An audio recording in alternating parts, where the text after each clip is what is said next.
সময় বিভিন্ন কাজের উদ্দেশ্যে ঘরের বাহিরে যেতে হয়।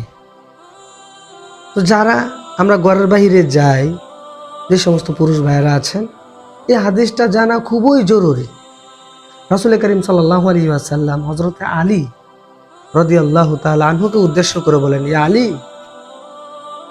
লা তুতবিইন নাজরাতান নাজরা, যে তুমি যখন বেগানা নারীকে দেখবা তখন প্রথমবারের পর দ্বিতীয়বার তাকাবা না। কারণ প্রথম তাকানোটা জায়েজ, কিন্তু দ্বিতীয়টা নয়।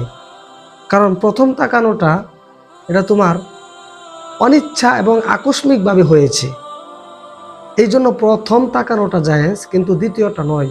কারণ দ্বিতীয়টা তোমার নফসের তাড়নায়, শয়তানের ওয়াসওয়াসায় তুমি তাকিয়েছ।